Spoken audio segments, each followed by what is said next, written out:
Hey, what's going on, guys? I'm going to talk today about how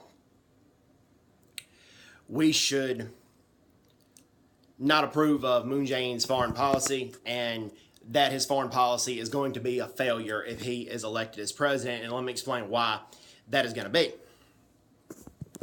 All right. Moon Jae-In does not want to kick the U.S. out of South Korea. He does not want to kick the Americans out of South Korea. He doesn't want to expel the U.S. troops. He doesn't want to do that.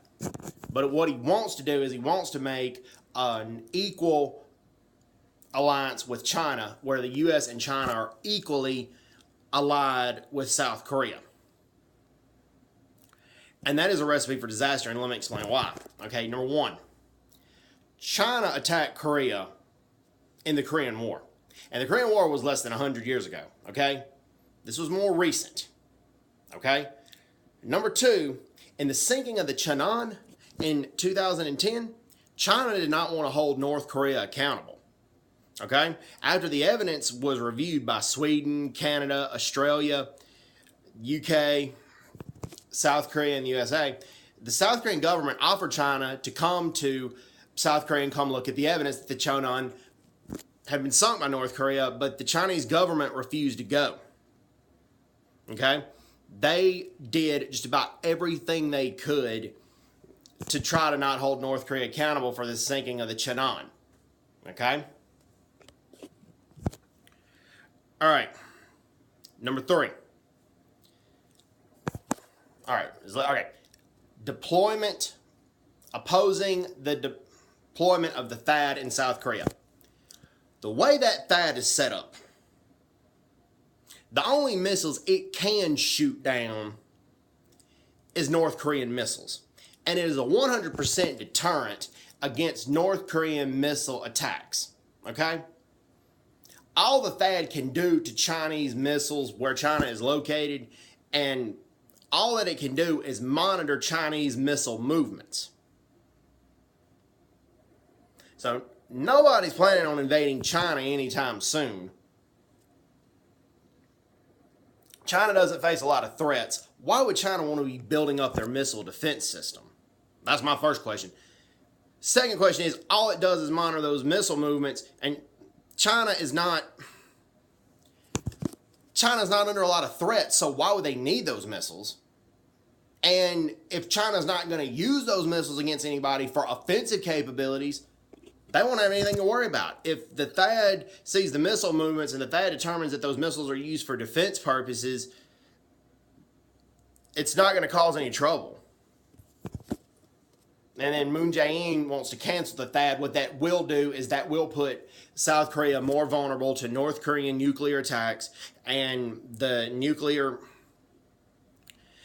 North Korea is developing nuclear missiles, more and more nuclear missiles by the day. There are sanctions imposed on them, and there are parts where the sanctions work, but Iran and Pakistan steadily violate these sanctions, and there's a lot of missile exchange and nuclear technology exchange between those nations. And then on top of that, Moon Jae-In did say he would consider keeping the sanctions, but at the same time he said that we all need to recognize Kim Jong-un as the ruler of North Korea. Okay, look at all the purges that has happened in North Korea. He killed his own uncle, Jang Song-taek.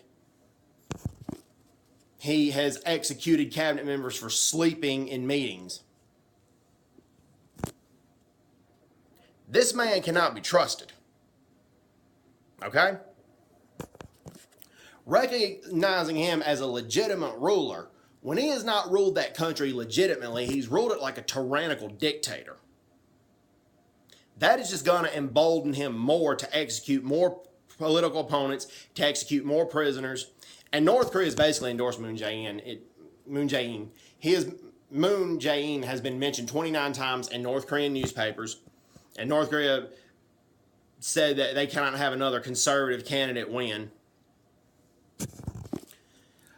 North Korea is looking for Moon Jae-In to continue the Sunshine Policy.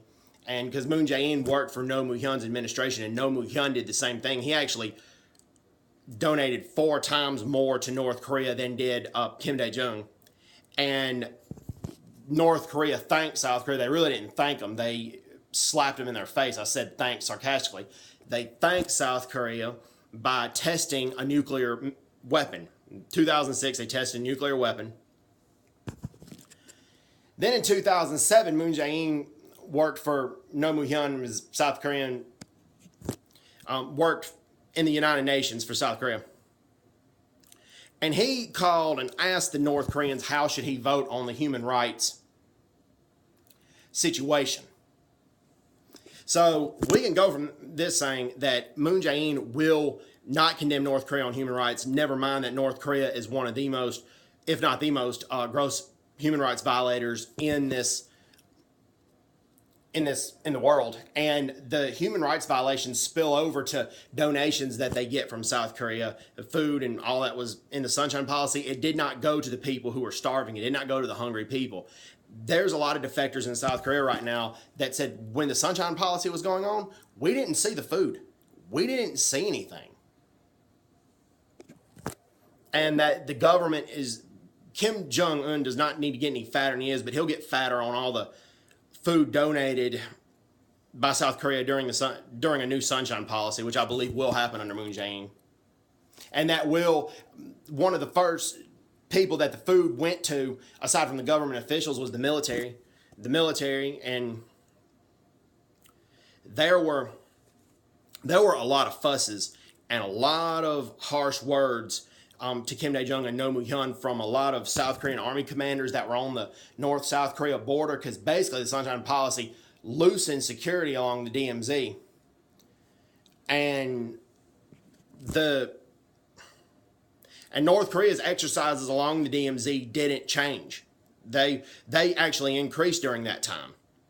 Privately, North Korea was calling Kim Dae-jung, who the initiator of the Sunshine Policy, they were calling Kim Dae-jung a worm. They didn't have any respect for him. They were using him and abusing him. And that's why in some circles with North Korean defectors, they call it a moonshine policy. Because North Korea's government basically just took. And didn't reciprocate. The Kaesong industrial facility that happened during the Sunshine Policy, mostly it was used, North Korea was secretly using that to make some of their weapons. They didn't change their policies from the Sunshine Policy. Anyways, hope everybody's doing well. Take care. God bless them. Bye-bye. Bye-bye.